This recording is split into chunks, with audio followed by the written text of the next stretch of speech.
miente, miente, que algo quedará.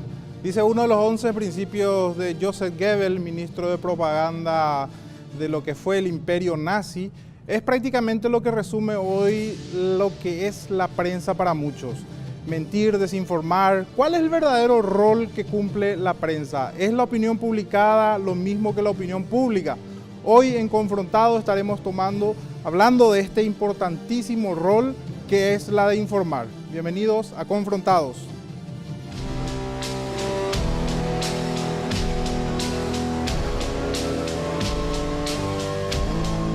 Mr. Gorbachev, tear down this wall.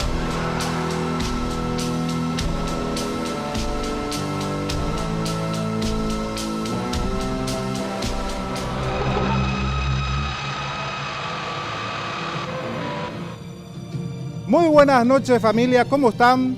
Bienvenidos a un nuevo programa de Confrontados. Hoy te traemos un programa realmente muy interesante porque se habla mucho de lo que es la manipulación, de lo que es informar y lo que es desinformar. Precisamente hoy vamos a enfocar esto con dos personas que son referentes en el área, pero también antes de empezar, quiero decirle que hoy está de cumpleaños nuestra productora Jazmín Romero, que para ella muchas felicidades. Realmente una mujer que es prácticamente el alma de Confrontado, porque ella es la que nos produce todo, la que se encarga de que esté en regla todo. Muchas felicidades, Jazmín. Bueno, y precisamente vamos a ver un poco el trabajo que hizo Jazmín, una introducción, vamos al material para ponernos en contexto del programa de hoy.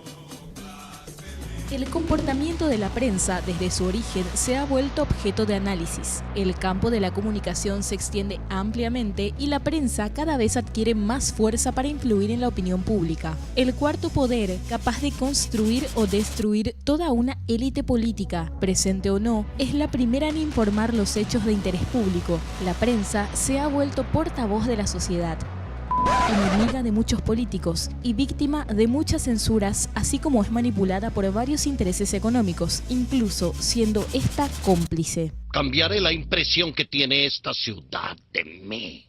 He comprado todos los medios de difusión en la ciudad, televisión, radio, hasta los del cielo. El caso del DETAVE y los periodistas acusados de recibir coima fue un hecho que despertó la indignación ciudadana, generando varios debates sobre hasta qué punto el comunicador puede desenvolverse, tiende a caer o puede ser independiente y hasta hacer negocios con ciertas instituciones. Cada quien cosecha lo que siembra. Y por último, cara dura, pero no coimera. ¿A partir de dónde se puede considerar que los medios desinforman en vez de informar? Ahora veremos noticias engañosas. ¿Que educan o enseñan? Y aún más, ¿bajo qué intereses es capaz de adoctrinar? Siento pero plenamente tranquilo, porque todo el dinero que yo he recibido, lo he recibido a título de amigo y personal de esta persona, jamás a nivel de la institución. ¿Se ha vuelto una plataforma dirigida por deseos empresariales o se mantiene su esencia de emitir la información veraz, responsable y ecuánime? El día de hoy estaremos analizando todos estos aspectos con los analistas que se encuentran en el ejercicio del periodismo. Camilo Suárez, sociólogo, periodista, y Pepe Costa, abogado y periodista. Esto es Confrontados. Bueno, ahí tenías la introducción y ya quiero tirar un penal. Por supuesto, antes darle las gracias a ambos por venir hoy a debatir un tema que muy pocos realmente quieren hablarlo en la forma en que lo vamos a hablar, por lo menos ustedes ya conocen el programa Sin Pelos en la Lengua. Muchas gracias, Camilo, por estar hoy acá. Gracias, Hugo, un gusto hablar y más todavía de este tema que permanentemente aparece en la picota, pero algo sorprendente, rápidamente se trata de enfriar, apagar e invisibilizar esta discusión en los medios. No se plantean los medios esta discusión más allá que la cuestión anecdótica, fulanito, sultanito, como si fueran problemas accidentales, cuando que por lo menos creo yo que no es tan accidental la problemática. A eso me refería justamente, Camilo. Excelente. Bueno, buenas noches a Pepe, que hace tiempo no nos vemos. Pepe, muchas gracias por aceptar nuestra invitación y bienvenido a Confrontado. Gracias, Hugo, gracias por la invitación. Un placer, un honor estar acá compartiendo contigo, con Camilo. Felicitaciones a Jazmín y gracias a todo el grupo de compañeros jóvenes que nos acompañan hoy. Y bueno, para hablar de este tema que sin duda es y debe ser siempre un punto de atención e interés de la sociedad. Una sociedad democrática no puede ser tal sin un periodismo libre y un periodismo responsable. Y por eso es que creo que es oportuno que siempre debatamos, reflexionemos, critiquemos, polemicemos, nos confrontemos como seres civilizados en esta discusión sobre un tema que es esencial para la democracia en nuestro país y en cualquier parte del mundo. Bueno, el penal que les decía era con relación, y esta pregunta la tiro para ambos. ¿Es un negocio la prensa y por sobre todo eso constituye un óbice para la libertad de expresión? Pepe, vos que sos más grande, podés comenzar. Caramba, lo de grande.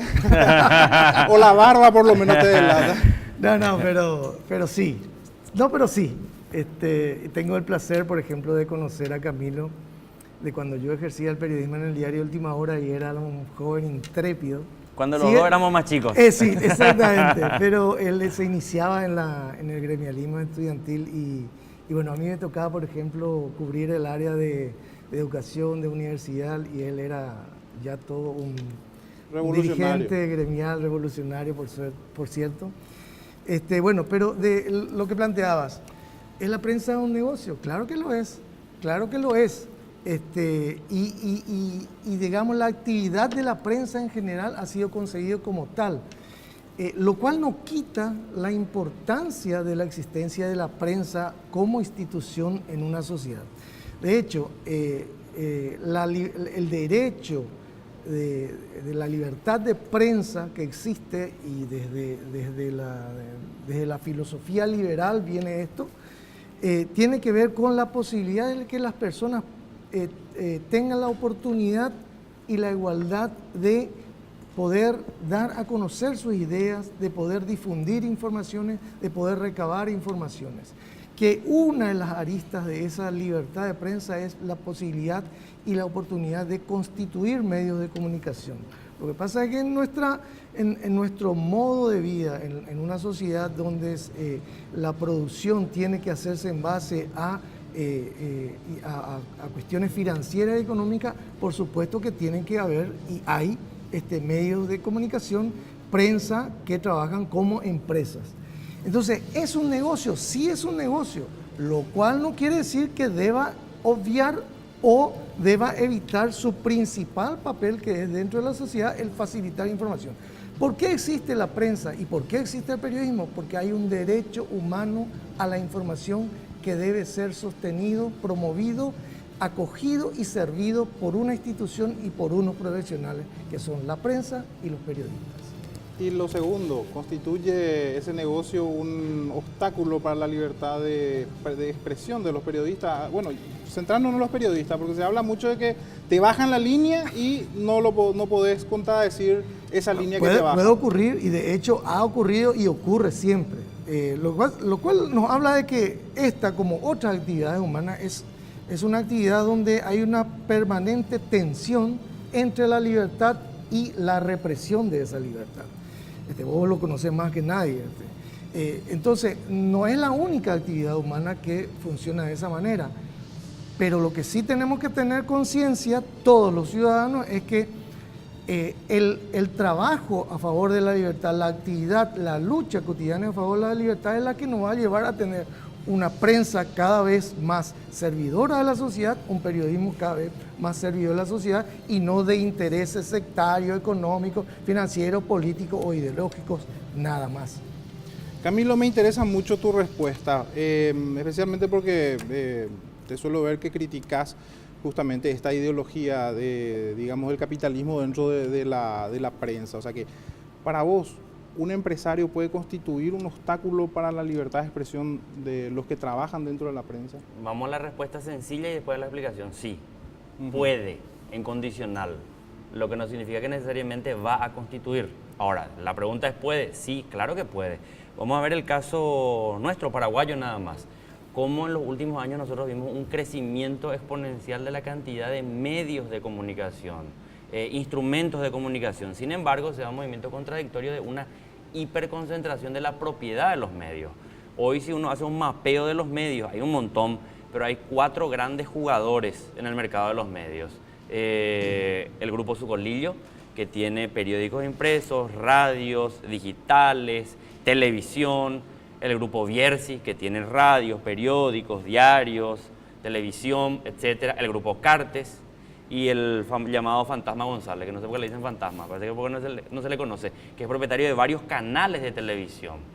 Entonces, ¿qué sucede? Hay un montón de otros medios, pero que como que si no tienen alguna convergencia con alguno de estos grandes, como que son borrados directamente. Una actividad empresarial que quiera entrar a incursionar en los medios y no haga alianza con esto, va directamente al muere, no tiene posibilidades de sobrevivir económicamente. Y al no sobrevivir económicamente, se mata el medio. ¿Qué pasa allí entonces?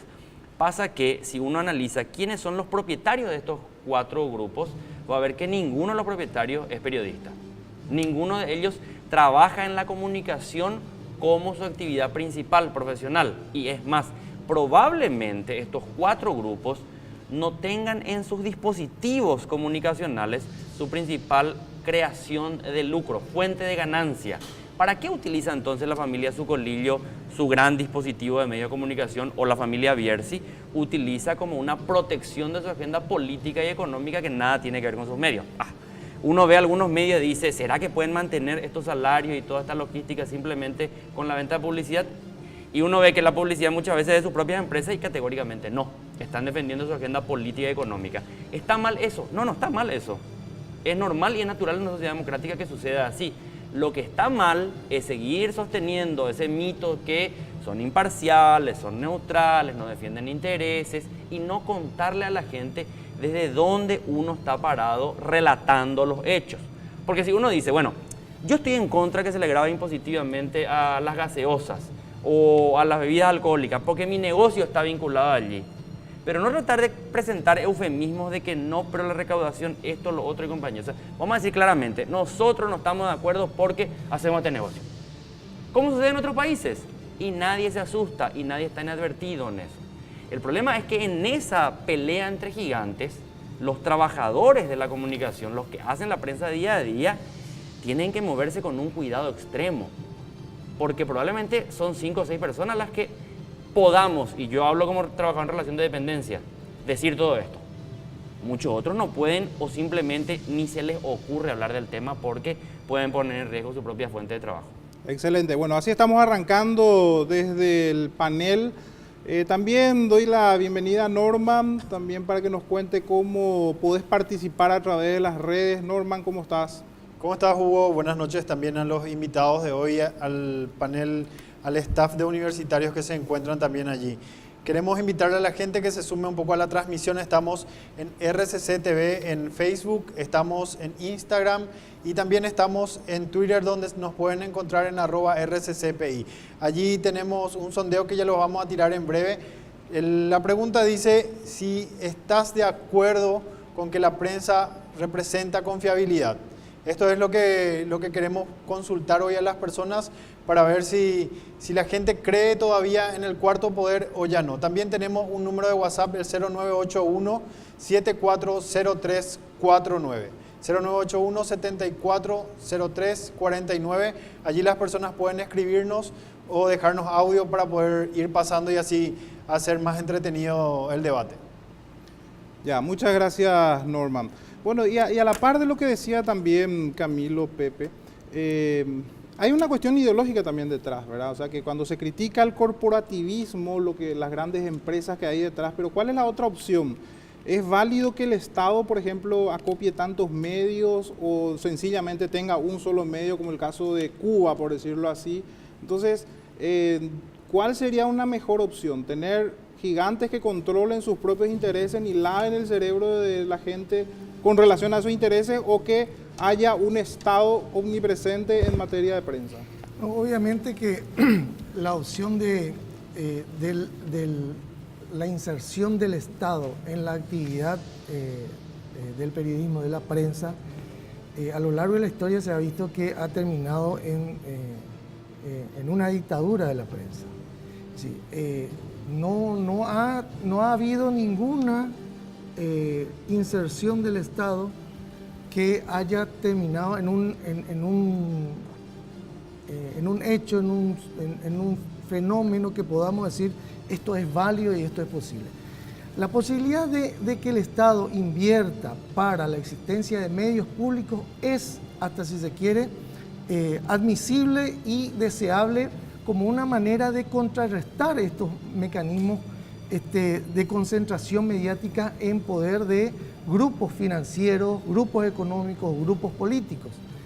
Pero es tan, digamos, delgada la línea de pasar de eso a una dictadura de la prensa monopolizada por el Estado que hay que tener mucho cuidado con ese tipo de soluciones, digamos.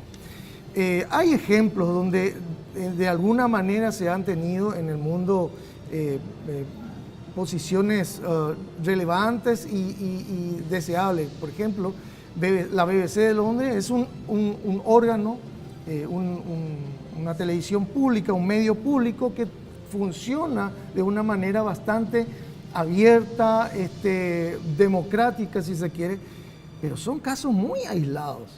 Es decir, la tendencia, y esto ocurre en muchos países, la tendencia es que el que tiene poder quiere más poder.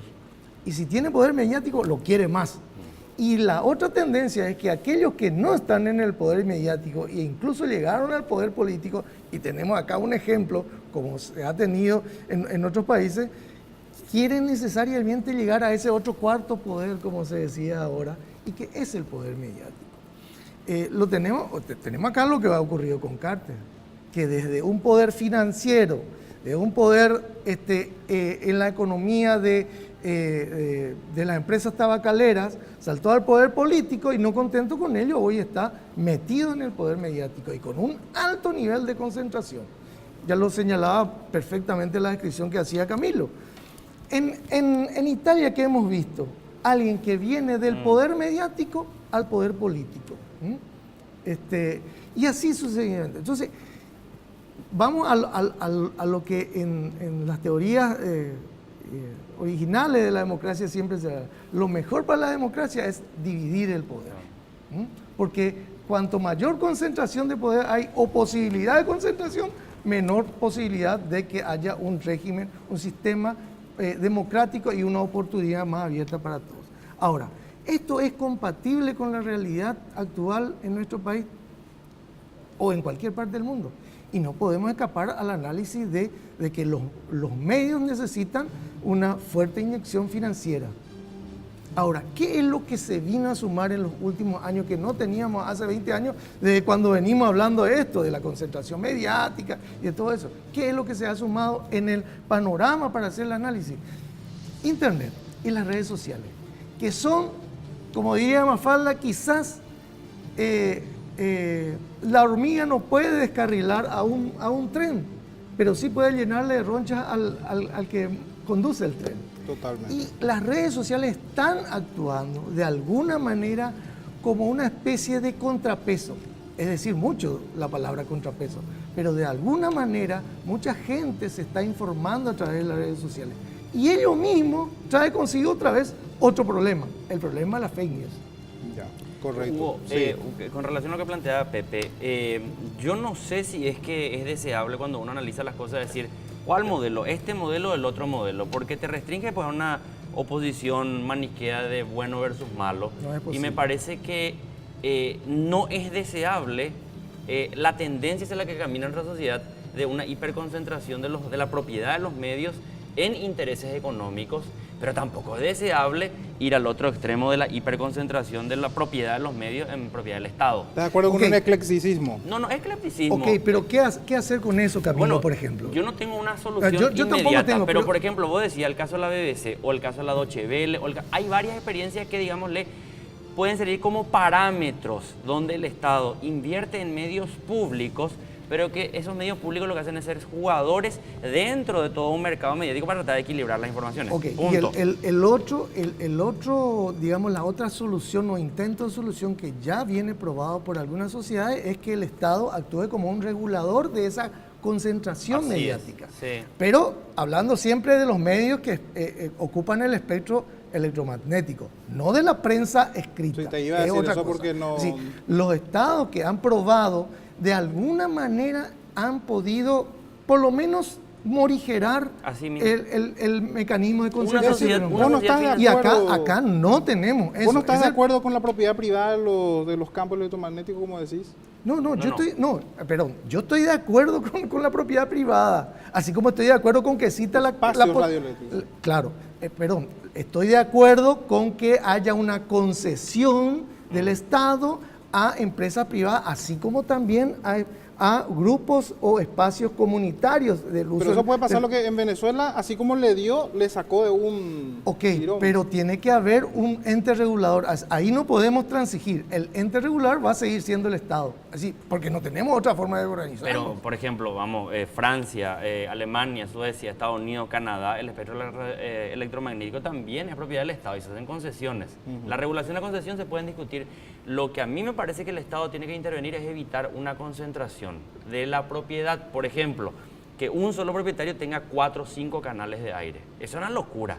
En un país como Paraguay, por ejemplo, una sociedad tan pequeña, 7 millones de habitantes nada más, estamos ya más o menos por 8 o 10 canales de televisión y uno dice, wow, qué variedad. No, porque al final esos 8 o 10 canales de televisión son propiedad de 2 o 3 personas nada más. Eso está mal, está mal. Cuanto más la sociedad pueda tener medios de comunicación cuya propiedad está desconcentrada, más garantías de equilibrio y control mutuo existe. Cuanto más concentración haya, o por vía de la propiedad privada o por la vía estatal, menos capacidad de autocontrol va a tener la sociedad. Eso es categórico, eso la historia lo demuestra. Ahora, ¿cómo vos haces para que la prensa escrita, por ejemplo, pueda florecer en la sociedad? ¿Cómo haces? Si vos tenés solamente 2 o 3 periódicos que te acaparan todo, y cuando surge algún periódico, o allá en Canindeyú, Alto Paraná, ¡boom!, se van y te compran ese periódico. Bueno, Entonces vos tenés pero una ahí- variante diferente de la marca, pero es la misma propiedad. Ahora, Camilo, pero ahí es donde yo digo que de alguna medida, bienvenido sea Internet y bienvenidas sean las redes sociales. ¿Por qué? Porque han ayudado a, ¿cómo decirlo?, neutralizar de alguna manera la presencia de los medios escritos, sobre todo. Y fíjate vos, o sea, no sé, hace 20 años, el diario que más tiraba tenía una tirada de, no sé, 20, 30 mil, 40 mil ejemplares. Hoy, si todos los periódicos que se están imprimiendo alcanzan 20 mil, debe ser un milagro. Pero tienen un rebote a nivel digital. Ok, totalmente. Ahora, lo que yo digo es que justamente es más controlable, no solo el rebote, sino es más controlable porque aparece una posibilidad de mayor protagonismo de la sociedad en Bueno, general. sobre eso justamente, ¿no les parece que esa concentración es un poco más difícil de sostener o de mantener y finalmente caiga por su propio peso? Es decir, no porque no lo regules o porque lo regules ese medio va a perder fuerza, sino que por una cuestión natural de credibilidad, por decirlo así. Cuanto más grande es más difícil de sostener. Yo no ¿Te creo parece que eso? sea tan natural, porque lo decía ¿No? muy bien Camilo. Estos señores que están en la prensa hoy no están porque ganan dinero en la prensa. Sí. Están porque están defendiendo intereses adyacentes. Pero surgen las redes y los van restando credibilidad. No, está Mira. bien, pero aquí a ver, se juega sí en alguna medida el factor de credibilidad, pero lo que más se juega a través de esa concentración de medios y del interés que tienen estos magnates de la prensa, aquí y en cualquier parte del mundo, es la posibilidad de interferir o influenciar en las decisiones políticas del país. No en si son creíbles para Juan Pérez o no. Eso no es, a ver, eso es parte de nuestra teoría en realidad. Es que, y claro que para el periodismo la credibilidad es un capital, y claro que para la prensa teóricamente la credibilidad es un capital, pero resulta que para los magnates de la prensa su principal capital es que el periódico haga campañas que puedan influir en las decisiones políticas de parlamentarios. O vamos si el extinto Aldo Zucolillo no le hacía tener miedo a todos los parlamentarios y rendían pleitesía porque no se animaban a ver sus nombres en un titular de tapa de ABC. Y no parlamentarios. Y no parlamentarios. Cualquiera, Ministro, presidente, claro. empresario, pero ¿sabes qué? Voy a hacer un poco aguafiestas con relación al festival de las redes sociales. Cada día aparecen más informaciones y más investigaciones que merecen mucha credibilidad. No son teorías de la conspiración, cuestiones que son comprobadas. Que no tienen la ¿Cómo? fuerza.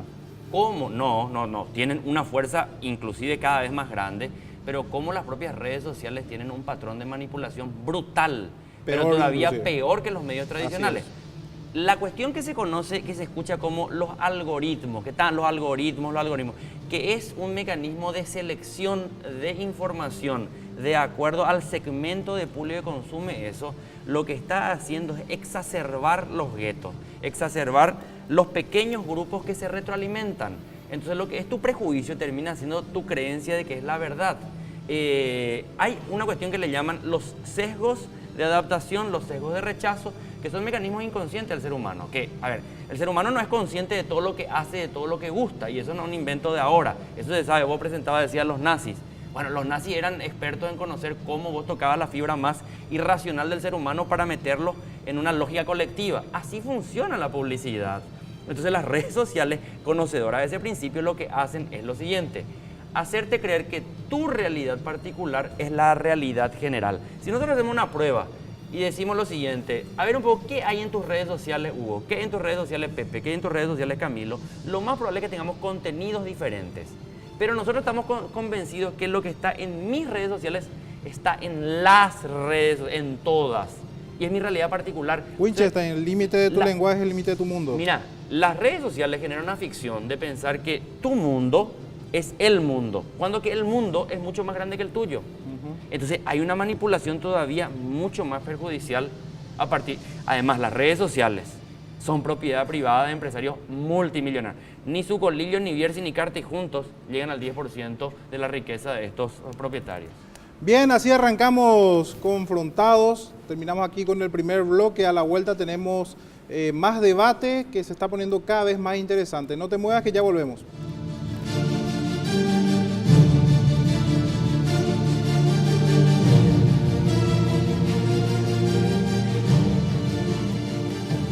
Segundo bloque de Confrontados. Bueno, hoy el tema que te traemos es los medios de comunicación por sobre todo, y bueno, y las distintas teorías, creencias, percepciones que tenemos sobre el fenómeno de la comunicación. Yo siempre recuerdo en las clases de ciencias políticas que se hablaba, por ejemplo, del método de Orwell y también el método de Hasley, ¿verdad? Pero eso justamente le voy a preguntar a mis invitados después de que Norman nos diga cómo están las redes sociales. Norman, ¿cómo están participando la gente? Le repetimos a la gente que por ahí todavía no se prendió a nuestra transmisión. Estamos en RCC TV, en Facebook estamos transmitiendo en vivo y allí también pueden dejar sus mensajes. En Twitter también estamos, como te dije, ya lanzamos el sondeo. ¿Qué tanta confianza tenés en la prensa? Esa es la premisa que estamos lanzando. Y nos llegaron dos consultas por el WhatsApp. Una quiero darle para cada debatiente. La primera es respecto al rating. ¿Cómo debe legislarse el tema del rating? Ya que en aras con el pretexto del rating es que los noticiarios nos hacen tragar como media hora, 45 minutos de policiales, de amarillismo, de sangre. ¿Cómo se debe legislar eso o tenemos que dejar que el mercado un poco sea el que regule ese aspecto? Y el segundo punto es, esto quería dejarle un poco al profe Pepe Costa, ¿cómo debe tratar la prensa el caso de hechos donde se suscitan este caso de coimas y demás? Bueno, la primera pregunta muy interesante para cualquiera que quiera comenzar a responder. Yo le estoy citando últimamente como ejemplo, la gente que me conoce sabe que yo no soy católico, pero le tengo que citar únicamente al Papa Francisco, porque acabo de ver una entrevista que le hace un periodista español, catalán, Jordi Évole se llama, tiene un programa ya hace bastante tiempo, se llama Salvados, en una cadena española que se llama A3 Media, muy grande. Y consigue una entrevista personal con el Papa Francisco. Hace como un mes y medio atrás alzaron la entrevista y fue fantástica, imperdible sobre diferentes temas. Sobre el tema de la prensa. Y dice el Papa, voy a decirlo en mi lenguaje, dice, el periodismo tiene como 4 pecados hoy en día. Uno es no presentar toda la información cuando se sesga y se presenta solamente una parte para tratar de hacer que el otro, la otra que está viendo, concluya algo que no es. Porque cuando vos sacás del contexto algo y descontextualizás, estás utilizando eso como un pretexto nada más. La segunda cuestión, la calumnia, la difamación, perfecto. Pero la cuarta cuestión que decía me llamó mucho la atención porque es una palabra que yo desconocía. Dice la coprofilia. Yo digo, ¿qué es la coprofilia? Y dice el Papa, dice, bueno, la coprofilia es el amor a la caca, dice, a la mierda, a la cagada. ¿A qué me refiero? Uno ve muchos medios de comunicación y cuando agarra el periódico chorrea sangre, porque eso vende. Pero a sabiendas que eso que vende en realidad lo que está haciendo es profundizar una perversión social igual. Y le preguntaba y le interpelaba al periodista y le decía, ¿y en España hay muchos medios de la iglesia? Sí, sí. Y lo peor de todo es que muchos medios católicos, uno abre las páginas y ve coprofilia. O sea, no es solamente un problema de aquellos medios empresariales, es un problema eso. Yo no creo que si simplemente sacara una ley prohibiendo eso, se terminara el problema. Al contrario, se va a generar un mercado clandestino que eso va a tener mucho más valor y compañía. Entonces, yo no soy prohibicionista, pero sí la sociedad tiene que debatir qué hacer con ese tipo de prensa, que no es una prensa amarilla, es una prensa, disculpame el horario y la forma, una prensa de mierda, que solamente te presenta, o cuando vos estás escuchando algo y las únicas noticias son el asesinato, el crimen, la violación. En realidad, ¿qué está comunicando eso? ¿Qué te explica? ¿Qué te dice eso? Es más, genera una sensación de pánico en la sociedad donde se magnifican los problemas de violencia. Por ejemplo, hablando así sinceramente, uno dice lo que yo voy a decir ahora en Paraguay y te mandan, pero al diablo. En realidad, los niveles de violencia social, violencia callejera, que nosotros tenemos en Paraguay, son absolutamente inferiores a lo que se tiene en la región. Asunción es una ciudad mucho más segura que Buenos Aires, São Paulo, lo que sea. Vamos a decir eso, ¿dónde vivís? Porque conviene, pues, porque vende decir que somos una sociedad muy violenta. Crecen los negocios de la seguridad privada, de los armamentos, la gente se encierra más, tiene más miedo y al tener más miedo renuncia a su libertad. El morbo es una cuestión que genera toda esta, digamos, cadena de información. ¿Cómo lidiar con eso dentro de la prensa? Porque, como bien decía hace rato Camilo, si no se ayorna a ciertos requisitos del consumidor, la tendencia es a morir. Entonces, ¿cómo lidiar con ese morbo? Bueno, no es fácil, es decir, a ver, aquí yo quiero introducir dos cosas. Uno, hablaban del rating, y cuando hablaban del rating, hablaban directamente de la cuestión del morbo, es decir, todo aquello que tiene que ver con noticias truculentas, policiales, etcétera, etcétera. El rating a veces no solamente está basado en eso, está basado en otras cosas. Ignacio Ramonet decía, hace bastante tiempo ya, que era preocupante que cada vez más la información estaba perdiendo su valor por el hecho de la veracidad y estaba ganando más importancia como mercancía, es decir, en cuanto pudiera venderse, no importara su veracidad o no. Y eso, de alguna manera, ha inficionado en los medios de comunicación y eso ha hecho que haya una tendencia a buscar difundir lo que venda. No importa que no fuera verdad incluso, o no importa que no esté contextualizado, por ejemplo, o no importa que no esté contrastado, por ejemplo, y aquí voy al ejemplo de los periodistas que fueron señalados en una agenda, que podría ser una agenda con 10 nombres más también. Entonces, pero ¿qué hacer con eso? ¿Qué hacer con las noticias truculentas, con la media hora o una hora de informaciones, entre comillas, policiales que fragmentan la visión? Lo decía mismo Camilo cuando citaba el pecado primero que señalaba el Papa.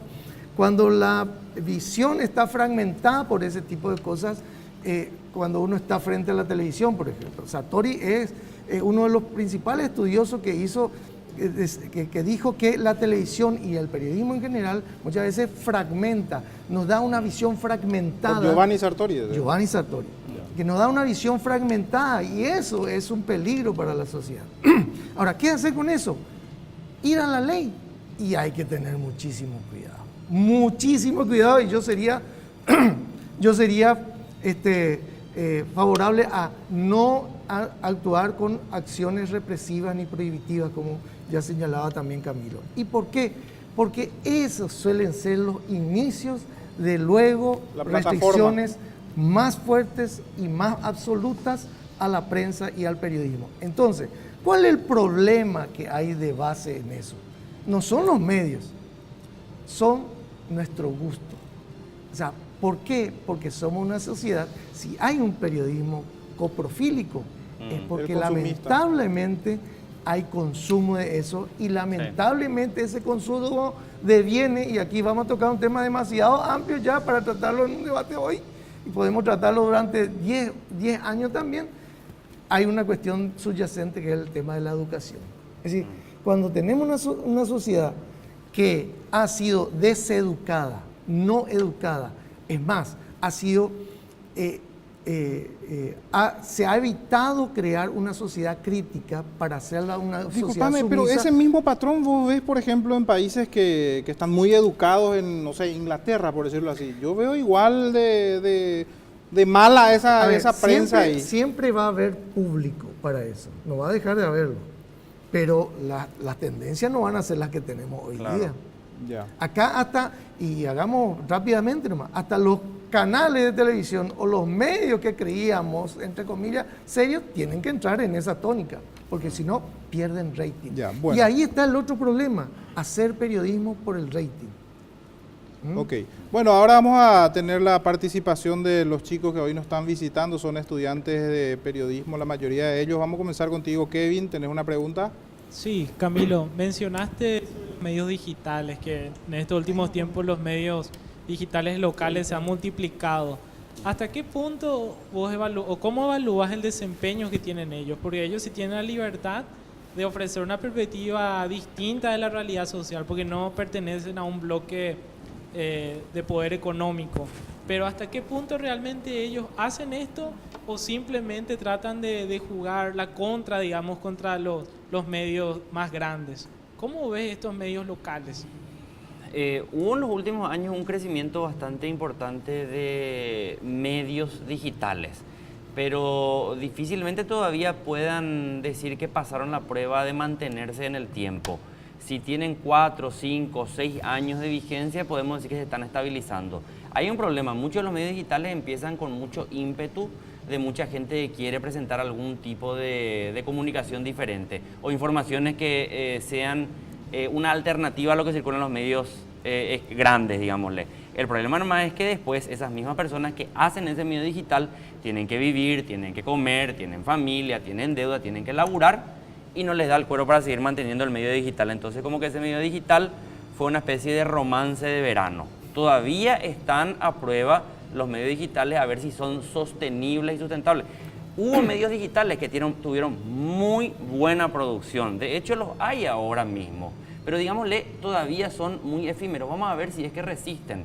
Es muy difícil mantener un medio, por más que sea digital, simplemente con la buena voluntad de aquellos que hacen el medio. Víctor, ¿tenés también una pregunta? Sí, una pregunta para Pepe. Pepe, ¿cómo lográs ejercer un periodismo objetivo si la mayoría de los medios de nuestro país están monopolizados, están ideologizados y sobre todo hay una prensa selectiva? Por ejemplo, tocaste el tema de educación. ¿Qué tiene que ver Luis Vareiro con educación? ¿Por qué no le haces una entrevista a un padre de familia que está sufriendo en carnes propias los desgastes de la economía y los despropósitos de hacerle estudiar a su familia, o a un docente que está haciendo de albañil, cerrajero, electricista y de todo un poco para llevar adelante la comunidad educativa?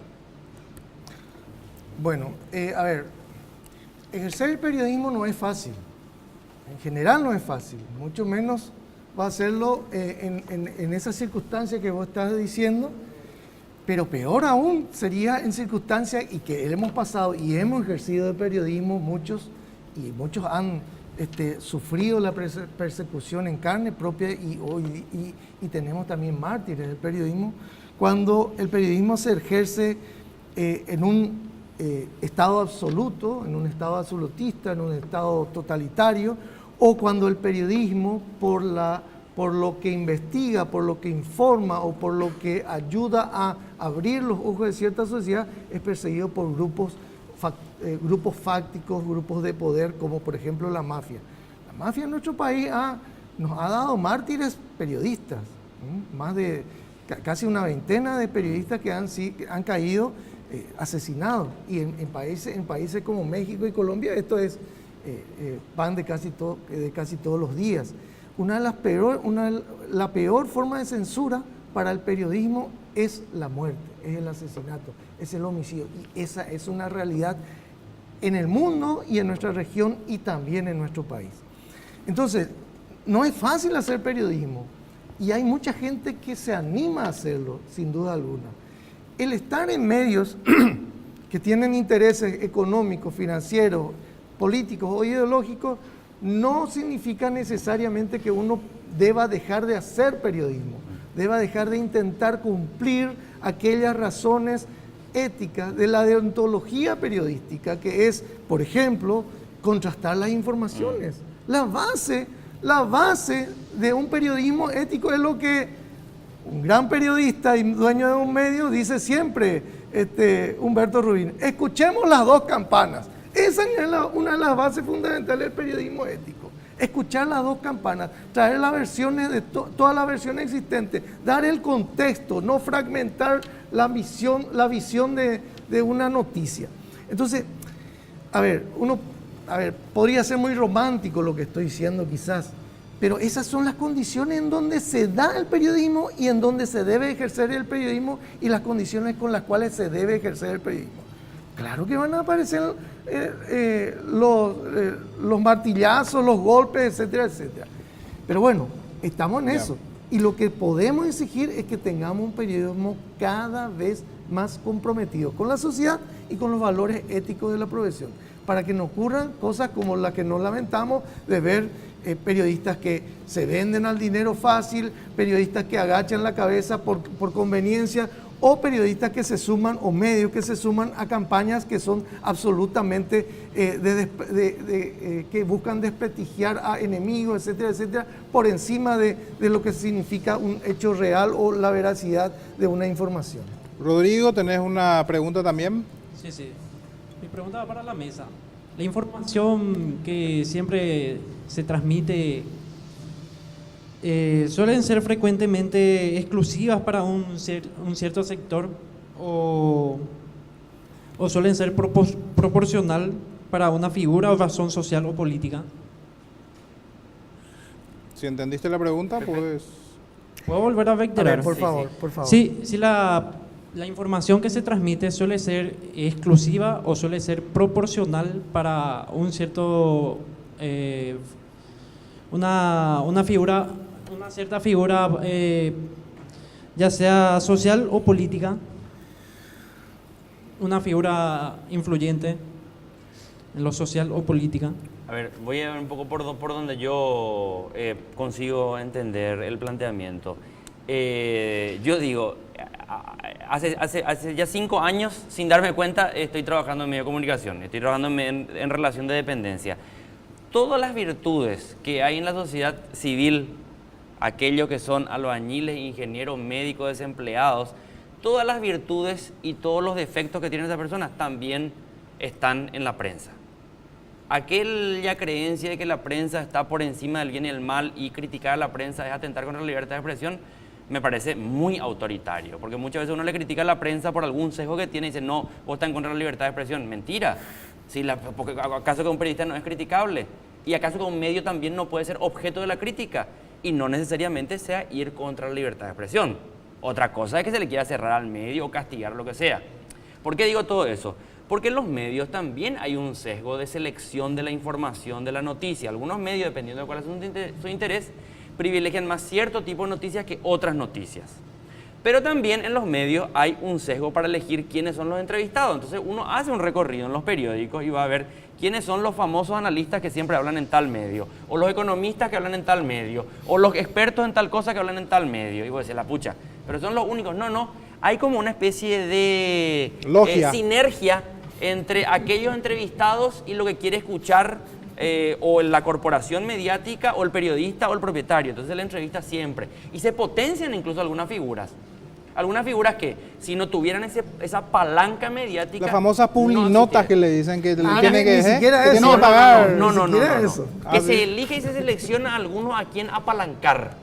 y se convierten, por ejemplo, líderes políticos porque hay una decisión mediática. Entonces, fulanito, entrevistarle a fulanita, entrevistarle a fulanito. Y siempre tiene entrada allí. Y vos decís, pucha, pero hay tanta gente que también está en eso. No, pero fulanito o fulanita hablan bien. Entonces, hay ese sesgo. Diego, no nos engañemos. Diego, ¿tenés otra pregunta también? Sí, buenas noches Hugo, buenas noches a la mesa, señores periodistas. Mi pregunta está inclinada al marco burocrático de la Ley de Acceso a la Información. Con el antecedente más inmediato que en la década de los 90, la disputa por la transparencia y el destape de la corrupción era una lucha de los movimientos sociales, campesinos, estudiantiles. Mi pregunta es la siguiente: con la Ley del Acceso a la Información, ¿cuáles fueron los sectores más beneficiados? Y en ese trasfondo, ¿quiénes son los interlocutores válidos en esta discusión? ¿Quiénes son los auditores de esa información pública que en la agenda mediática tienen mayor validez? Pepe. Bueno, a ver, yo creo que el movimiento en favor del acceso a la información pública tuvo más actores de los que estaba señalando el compañero. Y hay que reconocerlo. Ha habido un trabajo muy intenso de parte de la sociedad civil organizada, un grupo impulsor de acceso a la información pública que vino trabajando más o menos desde el año 2004, más o menos. Después de 10 años prácticamente logró que se tenga una ley, pero se tuvo una ley de acceso a la información pública porque se dieron varios otros factores. Hubo campañas mediáticas al respecto y, valga la paradoja, había medios que estaban en contra también de esa ley de acceso a la información pública. El propio Acero Sucolillo y el propio ABC Color estaban en contra de esa ley de acceso a la información pública. ¿Y por qué lo estaban? Pues podemos hacer otro debate sobre eso. Pero mi impresión siempre fue que la ley de acceso a la información pública iba a convertir a los ciudadanos en gente capaz de tener la oportunidad de acceder a la información que los medios estaban accediendo. Y se iban a convertir en competidores del monopolio del acceso a la información que tenían ciertos medios, como por ejemplo ABC Color. Pero bueno, aparte de eso, en el paréntesis, lo que quiero decir es, además de, hubo mucho trabajo de sociedad civil, hubo periodistas comprometidos, hubo políticos también comprometidos en eso. ¿Y a quiénes beneficia? Y yo creo que a todos beneficia. Es decir, hoy día un ciudadano puede pedir información y si no se la da, tiene el derecho de reclamarla y tiene la posibilidad incluso de llegar hasta la justicia. Y la justicia está siendo desafiada para ser una institución verdaderamente garante de este derecho fundamental del acceso a la información pública, sin el cual una democracia no puede existir. Y eso lo estamos teniendo, fíjense, 30 años después casi de la Constitución Nacional donde se instaló ese derecho. Correcto. Sí, Norman, vamos a las redes, ¿cómo están participando la gente ahora? La gente está votando en nuestro sondeo de la RCC. La gente puede seguir estos sondeos con el hashtag #SondeoRCC. Hoy preguntamos, ¿qué tanta confianza tenés en la prensa actual? Apenas el 1% señala que tiene mucha confianza, el 55% dice poca confianza y un 44% señala ninguna confianza. Entre algunas personas que votaron también dejaron comentarios. Néstor Núñez Benítez dice: el cuarto poder es necesario como contrapoder, no como publinoteros de los tres poderes corruptos del Estado. Cintia Duarte: excelente programa, invitados de lujo. También ella más abajo señalaba: no dan confianza porque se confabulan a favor de ideologías, presionando a través de su poder y destinan a todos los que no piensan como ellos. Otra vez, otro internauta dice: la importancia de quien habla cuenta más de lo que pasa. Privilegian las declaraciones sobre los hechos. Mientras que en Facebook tenemos también otros comentarios de otras personas. Dice Santiago: ¿qué piensan de los periodistas coimeros? Solo se culpa a ellos, pero tampoco se habla de los que pagan. David Martínez afirma: la prensa no solo tiene un problema local, también internacional. La CNN últimamente tiene una agenda LGTB muy antifamilia y la agencia EFE sigue tratándonos a los paraguayos internacionalmente como país potencia en producción de marihuana. Así es como la gente está pronunciándose a través de las redes. Y tengo una consulta para ambos debatientes. Si el ejercicio del periodismo se llega a legislar algo así como matricularse para ser periodista, como en el caso de los escribanos, ¿creen que esto cambiaría un poco, le daría un mejor valor al trabajo, serían mejor pagados y no así caerían en el tema de las coimas? Para cualquiera. Camila. Bueno, muchísimas cosas se plantearon allí en las redes. Algunas cuestiones nomás que no quiero dejar pasar. Primero, coincido plenamente con eso que como que no se quiere plantear. En los medios de comunicación el centro tiene que ser la información, no el periodista. Pero parece como que se volvió en una especie de sociedad del espectáculo donde es más importante el tono de la voz del periodista, su pose, su vestimenta, a quién le putea más fuerte, que el tratamiento del hecho informativo en sí mismo. Yo no soy periodista, yo no estudié periodismo, yo soy sociólogo de formación profesional. Entonces me encontré desde el primer día con muchos problemas y divergencias con gente formada en el mundo del periodismo, porque se extendió una especie de relativismo que yo digo, ¿de dónde salió esto? Dicen, no, la objetividad no existe, todo es subjetivo. Yo digo, ¿pero en qué mundo eso es? Eso es renunciar a cualquier pretensión de conocimiento científico. Y si uno renuncia al conocimiento científico, bueno, que lo diga, está bien, yo voy a hacer solamente en base a mis creencias particulares, mi fe o lo que sea, pero que no diga más que está utilizando instrumentos científicos. Es mentira que el periodismo tenga que renunciar a la búsqueda de objetividad en el tratamiento de la información. La búsqueda de objetividad no significa la verdad. No es una verdad revelada que una persona va a decir, yo tengo la verdad porque soy objetivo. No, eso no. Es tratar de aproximarte lo más posible con los instrumentos técnicos, metodológicos, teóricos que vos tengas al hecho en sí mismo. Y muchas veces el hecho te puede gustar o no gustar. Ahora bien, dicen, no, pero el periodista es subjetivo. Claro que sí. Yo creo en la objetividad, pero yo no creo en la imparcialidad. Y algunos dicen al revés, dicen, yo no creo en la objetividad, pero sí en la imparcialidad. No. Yo digo claramente, señores, señoras, yo estoy hablando de esta posición, esta es mi camiseta. Estas son mis creencias políticas, religiosas, futbolísticas. Usted sabe, está advertido. Ahora, tratemos este hecho. Y muchas veces yo me encuentro con un hecho que no me gusta, va en contra de mis pretensiones. Pero ¿sabes qué? Voy a poner un ejemplo fuera del campo del periodismo, en la medicina. Si vos sos un médico, Hugo, vos sos muy amigo mío. Entonces venís y consultás conmigo, yo soy oncólogo. Y te hago todos los análisis. Y yo sé que vos tenés cáncer. Vos como paciente, ¿qué querés? Yo soy tu amigo del alma. Que yo te cuente la verdad o te diga lo que yo quiero. Que use otro ejemplo. Que use otro ejemplo, pero es la realidad más dolorosa. No, claro, mira, si yo soy tu amigo, soy buen profesional, me va a doler en el alma decirte la verdad. Porque yo no quiero eso. Pero eso es lo que tengo que decirte, pues.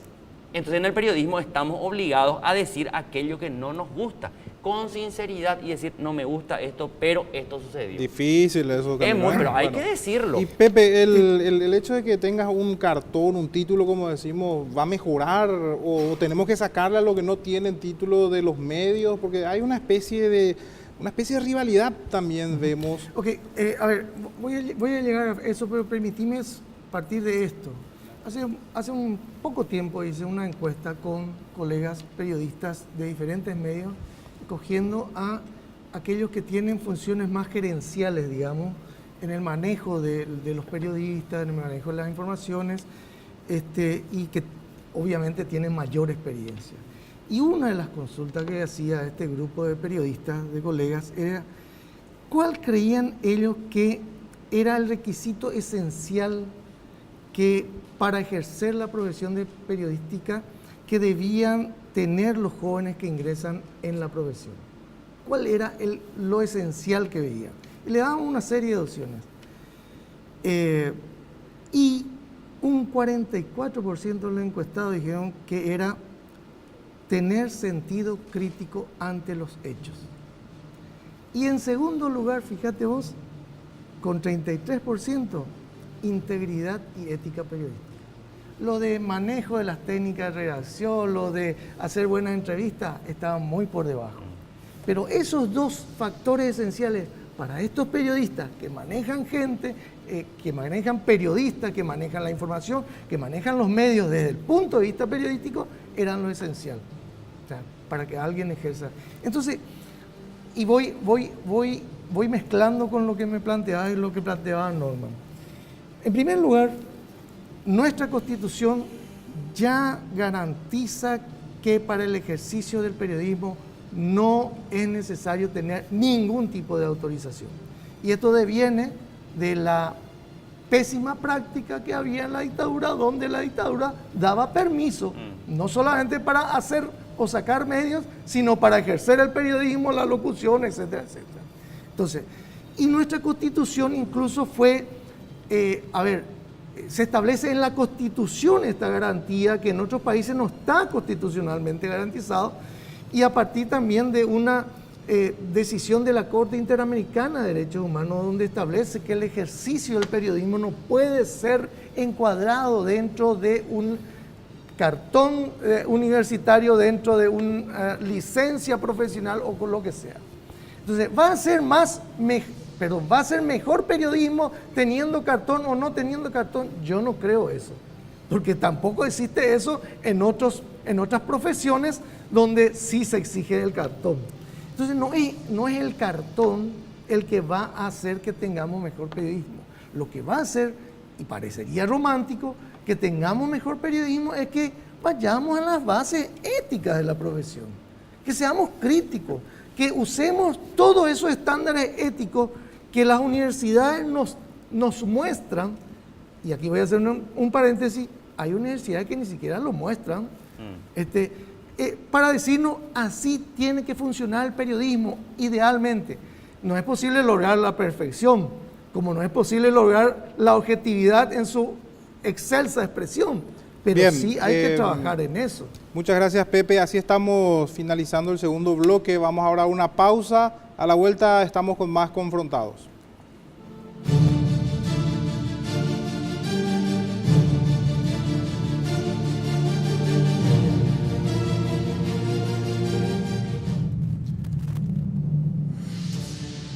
Bien, ya estamos de regreso, tercer bloque de Confrontados, tema muy apasionante, muy interesante, que realmente uno se puede perder en un mar de subjetividad si uno no tiene de repente ciertos parámetros o ciertas brújulas.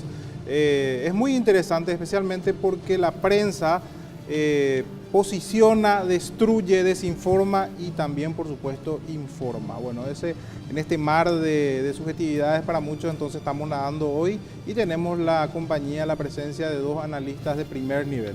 Bueno, vamos a dar participación a los estudiantes de periodismo que nos están acompañando. Berenice, ¿podés preguntar? Sí, muy buenas noches a la mesa. Esta pregunta realmente es para ambos, y del 1 al 10, ¿cómo calificarían al periodismo paraguayo en la actualidad y por qué? Pepe, vos que sos profesor. Pregunta tipo sí, Rubín, sí, de 1 al 10. Te mata eso. Me mata. No sé.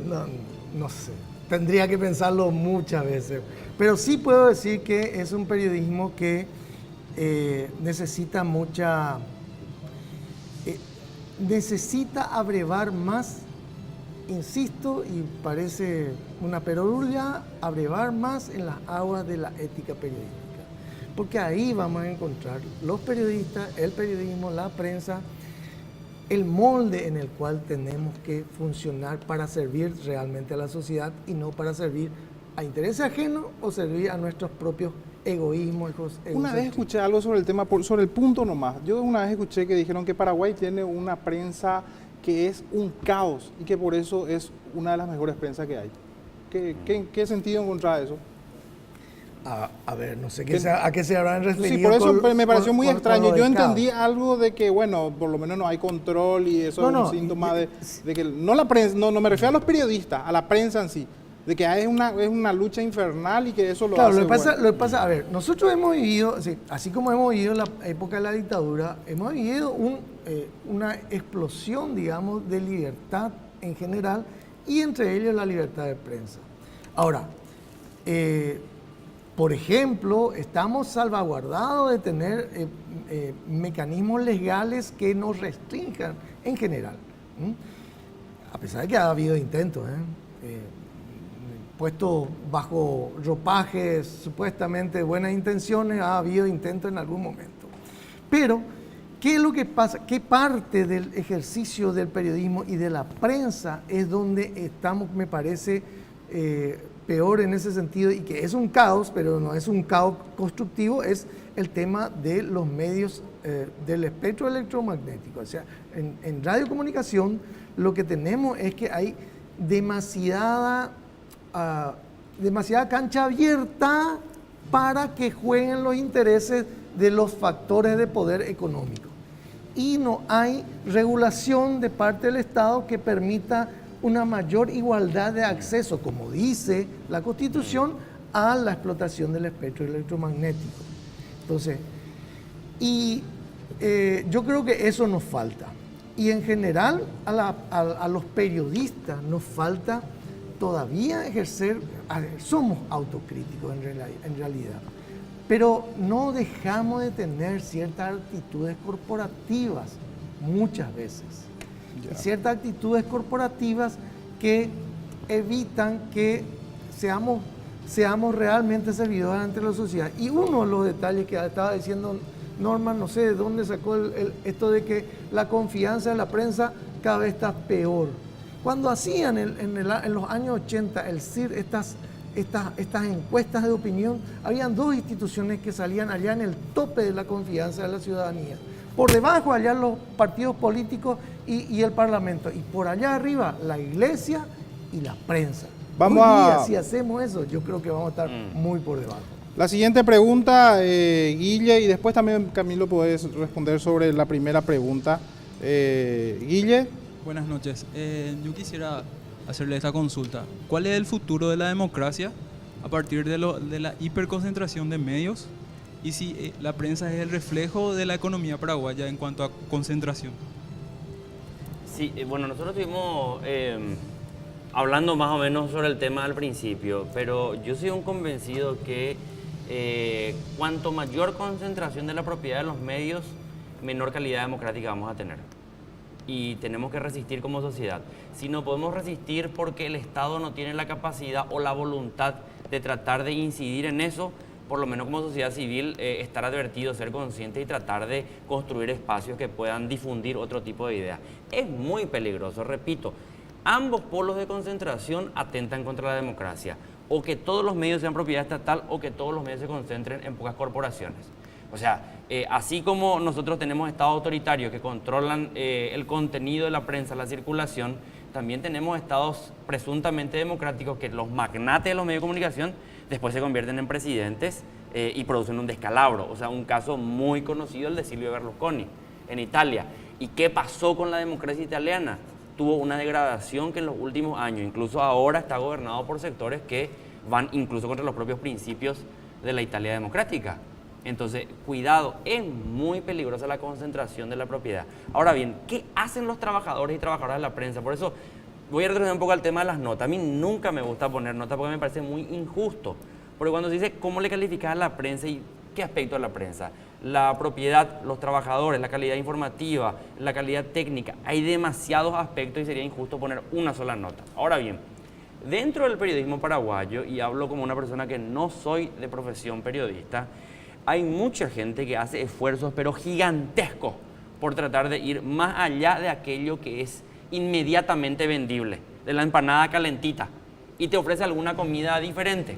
Lastimosamente, la propia patronal se encarga de desestimular eso, de arrinconar eso, de no dar espacio a eso, porque quieren aquello que sale rápido y calentito, no aquello que tiene calidad y profundidad en la investigación. ¿No sería censura en cierto modo? No como conocemos de manera tradicional y típica, diciendo no publiques.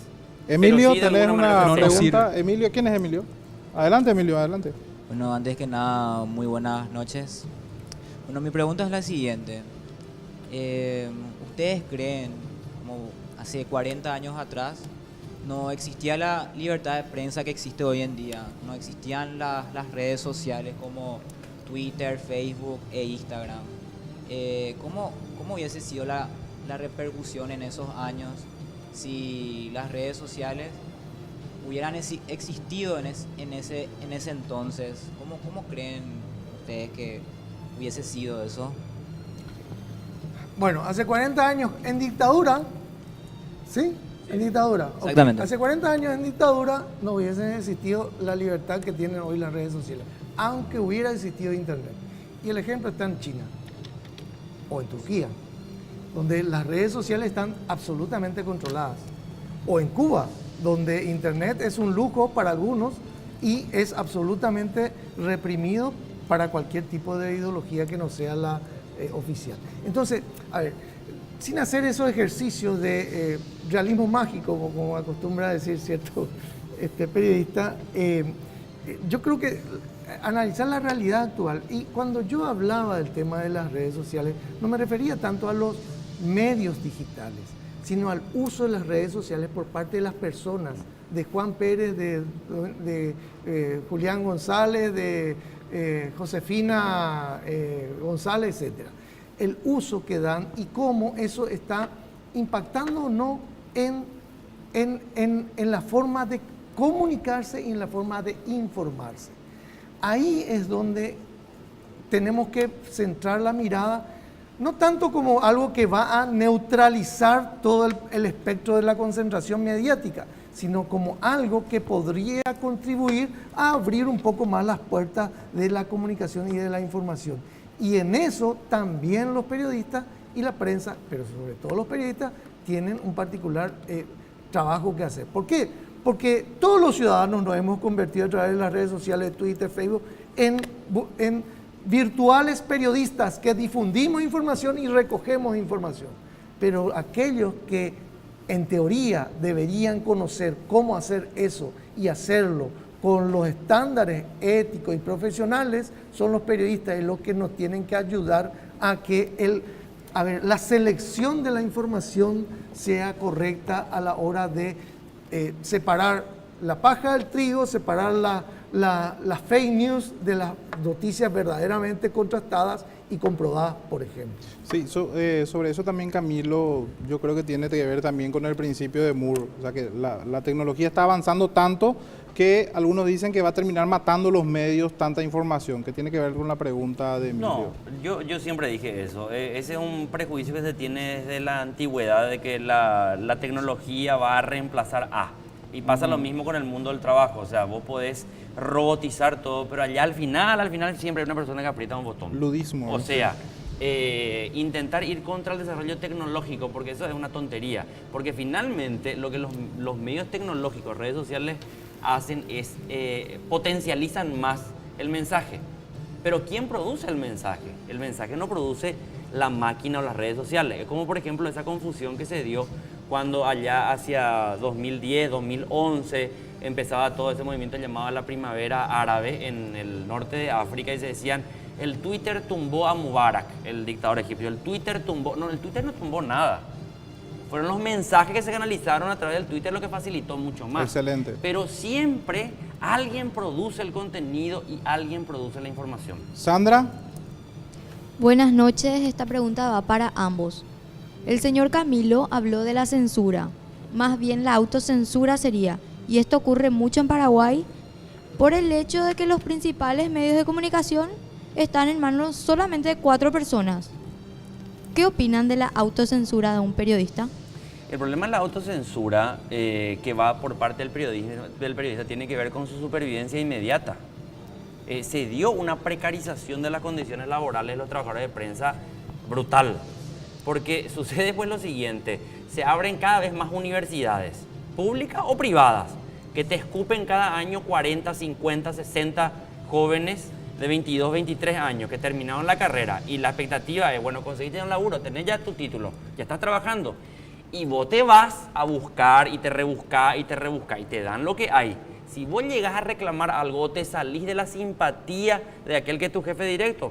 No te preocupes, si no te gusta, hay mucha gente que ya tiene el título y que puede trabajar también. Entonces la autocensura es un problema moral, pero también no es simplemente, es un problema de supervivencia y de condiciones de trabajo de la propia gente. Diego, ¿tenés una última pregunta? Sí, una pregunta para el señor Camilo. ¿Cuenta un mito periodístico que con usted inicia o se consolida este paráfrasis que termina con de oro? aquella campaña comunicacional de ABC Color entre los años 2009 y 2010, donde el título mediático era Coquitos de Oro. En ese camino, que fue bastante prolongado, porque durante varios años ese medio periodístico criminalizó su investidura institucional y a su persona, ¿qué tipo de textura narrativa usted encontró en el periodismo escrito de ese tiempo?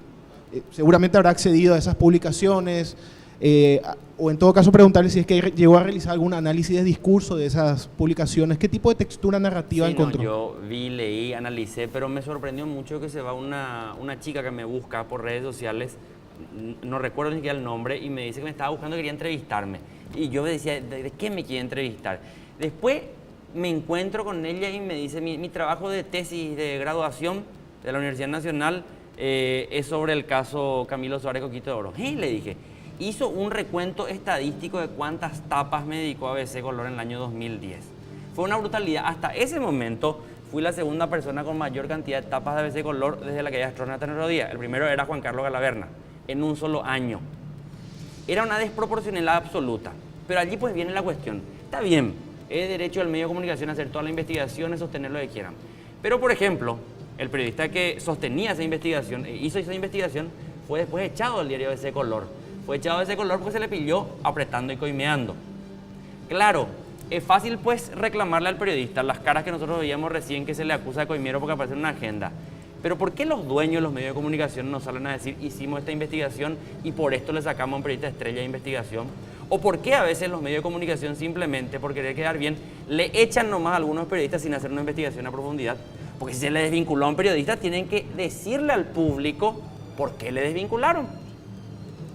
Sí, vamos ahora a las redes sociales. Norman, ¿cómo está? Gente sigue comentando, Hugo. Néstor Núñez dice, lastimosamente, el periodismo está sujeto a los intereses de los propietarios y estos ganan más omitiendo temas de interés general. Como ejemplo, no informaron que la lista Sábana fue derogada en el 2014 y el Tribunal Superior de Justicia Electoral organizó elecciones usando ese sistema electoral derogado. Lo siguiente es tergiversar, minimizar o exagerar una noticia según los intereses del medio. David Martínez dice, recordemos que el periodismo y los medios de comunicación están ampliamente protegidos en la Constitución Nacional en los artículos 26 al 31. Lastimosamente muchos confunden eso y llevan al libertinaje de prensa. Luján Coronel dice, pregunta para el profe Pepe, ¿considera necesario regular el ejercicio del periodismo en el país y por qué? ¿Hasta qué punto un periodista puede mezclar temas ideológicos en su rol? No me refiero a opinión, sino a la hora de informar. Mientras tanto, en Twitter el sondeo quedó de la siguiente manera, un 2% dice que tiene mucha confianza en la prensa actual, un 54%, que es la mayoría, señala que tiene poca confianza y un 44% dice que no tiene ninguna confianza. Quiero sumar una pregunta más, una pregunta particular para cualquiera de los dos. Respecto a la CONATEL, que es la que regula un poco el tema de las frecuencias, quienes ceden la licencia a los canales y demás. ¿Creen que funciona correctamente? ¿Se está otorgando la licencia como debe ser bajo los parámetros o es simplemente al mejor postor? Pepe. Perdón, lo de las licencias.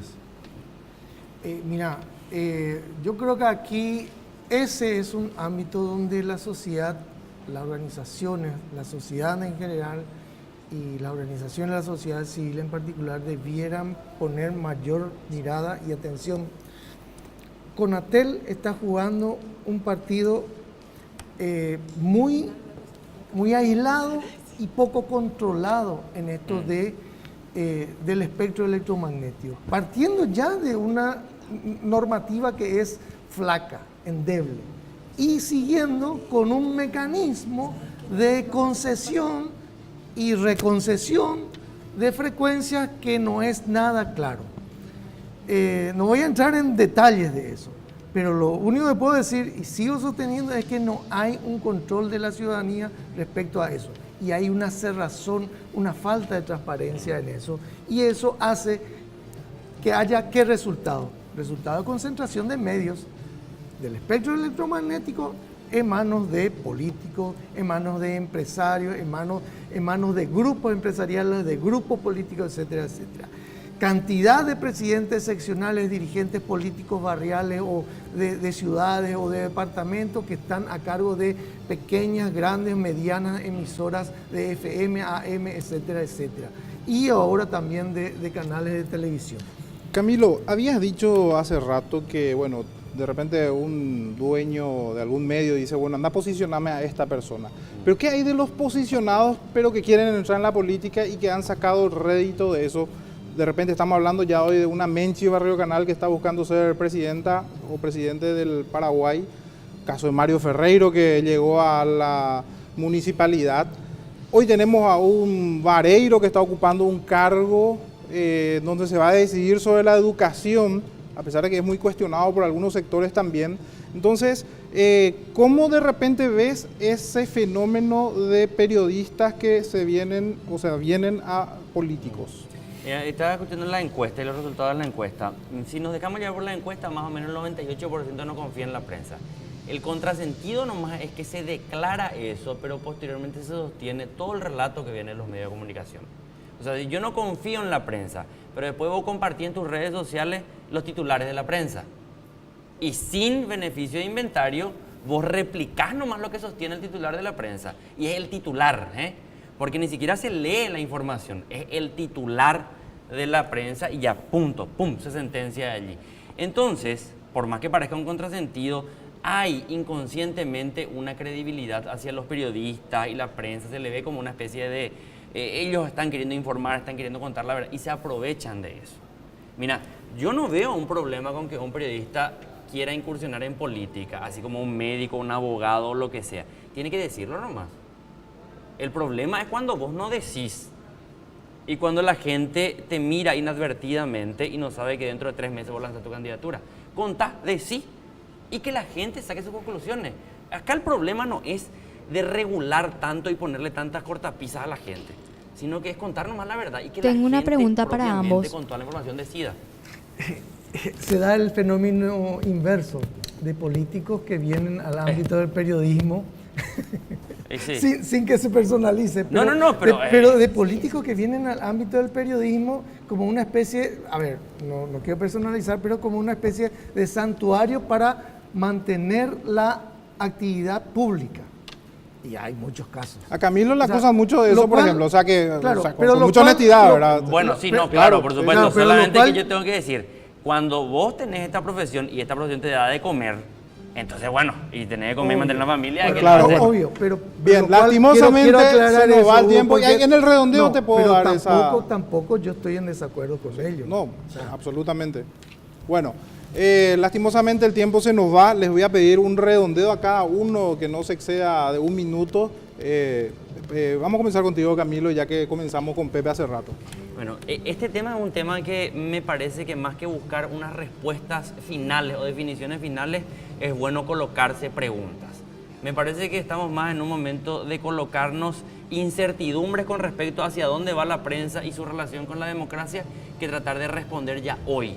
Hay un tensionamiento y está bien, ese tensionamiento que nos lleva a pensar, reflexionar, cuestionar. Está muy bien eso que la gente diga, no todo lo que brilla es oro. Y voy a decir, no todo titular de la prensa también es verdad. Pepe. Sí, yo creo que tenemos que mantener, sostener y profundizar una actitud crítica frente a muchos hechos y frente a muchos fenómenos de la sociedad, y uno de ellos es la prensa. Una actitud crítica de la ciudadanía frente a la prensa y una actitud autocrítica de los periodistas y de la prensa consigo misma.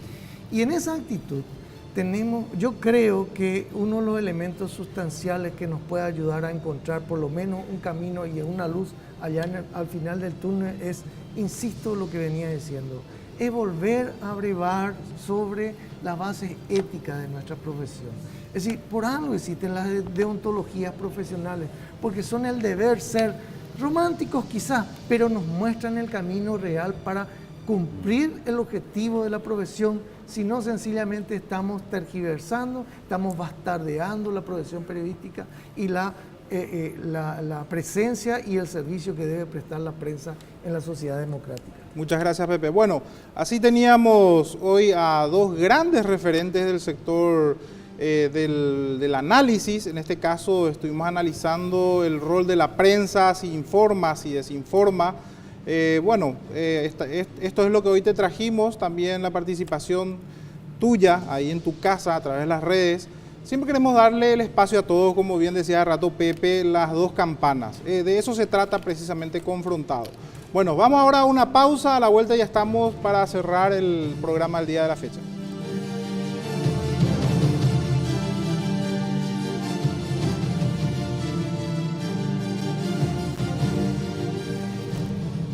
Es famosa la frase de Lord Acton cuando decía que el poder corrompe y el poder absoluto corrompe absolutamente.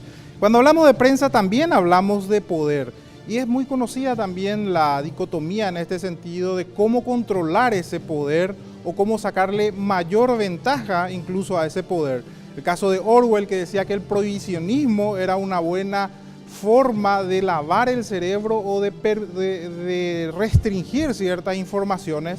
Y también el famoso Aldous Huxley, autor de Un Mundo Feliz, también opinaba al respecto, decía que todo lo contrario, se tiene que abrir un mar de información y en ese mar de información la gente se va a perder dentro de tantas informaciones y precisamente se va a generar esa, censura, aunque parezca paradójica, entre tanta información. Bueno, hoy te trajimos las dos campanas, te trajimos dos puntos de vista y por supuesto vos siempre tenés tu mejor criterio ahí en tu casa. Muchas gracias por acompañarnos el día de hoy y te esperamos para una próxima edición de Confrontados.